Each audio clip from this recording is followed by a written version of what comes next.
Hello viewers and welcome to another episode of Trashtalk on Flying Circus, where I talk about the planes in the book. In this episode, let's talk about the rest of the farmers' planes, as I have already talked about the militarized IGJ-79SF, you can check it at the following link instead. Farmers' planes are usually something very affordable but also not complete crap at once because they have reasonable amount of budget unlike a certain other playbook since they are, farmer, but, with their moves, a farmer can quickly become very lethal with these otherwise mediocre planes.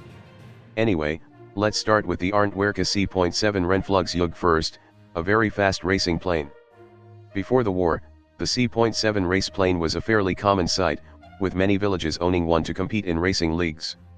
They were also one of the first aircraft ever to use ailerons instead of wing warping, which was such a new technology that the later military versions reverted to the older control scheme due to reliability concerns.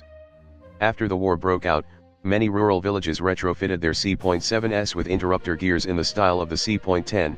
They were better compared to the C.10, but they were also expensive custom aircraft and inevitable hangar queens. For every militarized C.7 racer, there were 100 C.10.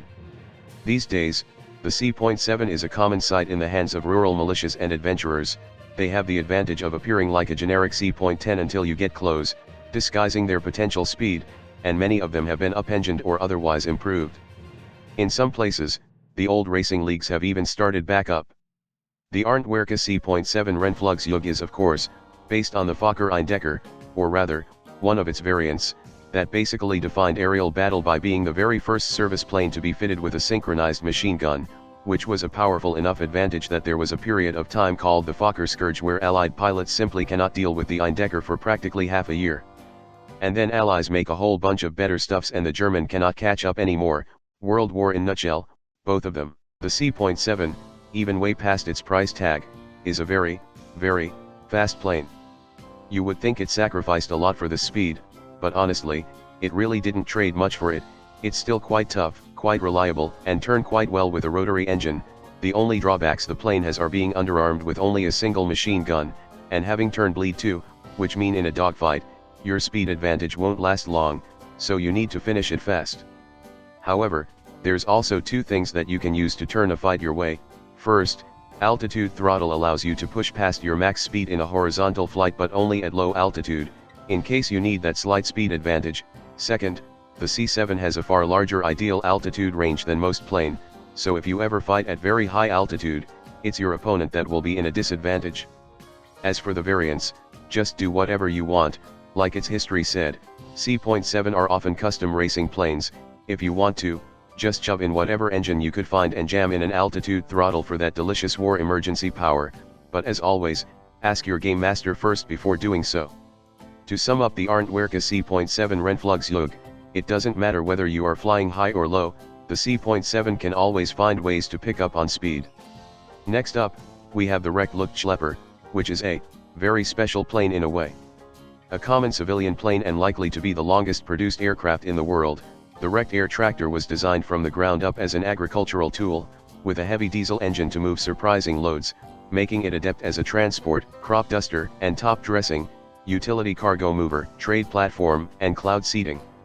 While nobody would think of using this aircraft as a front-line machine, many have been pressed into this role over the years thanks to its surprising load capacity which lets it carry a fair number of bombs over a fair distance, causing them to be used in dangerous night bombing missions.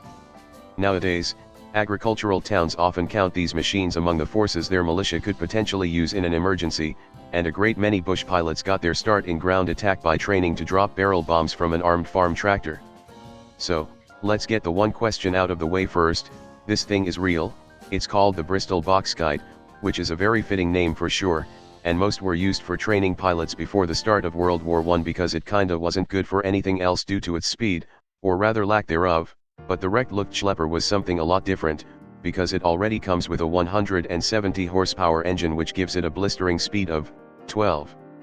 Besides its speed however, it's surprisingly agile for its size, very tough, has a fuel range of basically extremely high visibility with double crew to see every incoming flying objects, and have a goddamn punt gun that goes in practically any direction, which as a reminder, you don't need to roll to aim with punt gun, you just fire in the general direction of the enemy and they will take damage no matter what, and punt gun deals a lot of damage, so if someone is trying to sneak up on this plane, they will quickly become Swiss cheese.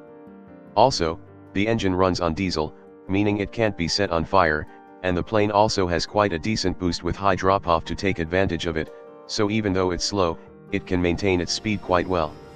Oh yeah, it also has bomb, a full 10 mass of it, don't forget that.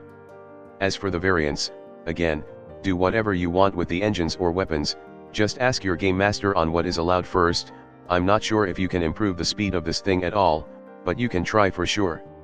Still, this plane is exactly what you get for trying to pay for a bomber with such low price tag, but with its tough structure, high handling, and a giant punt gun, it's not all that bad. Finally, there's the Ritter Model CJ Spatz, a very okay plane. Ritter's first interruptor-geared Scout, the Ritter Model C is remarkably easy to fly for a rotary engine plane due to its long tail. This hurt maneuverability, but Ritter considered it a worthwhile trade-off to prevent the deadly spins and stalls so common in early air combat.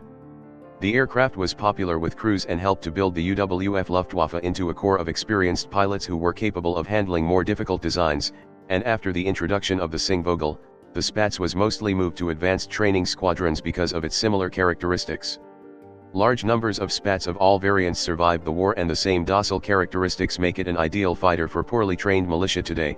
The fact that it can be mistaken at a distance for the Model F or S helps, and some aircraft are deliberately painted with disruptive patterns to make the tail look shorter and the stance of the aircraft more aggressive to assist this deception.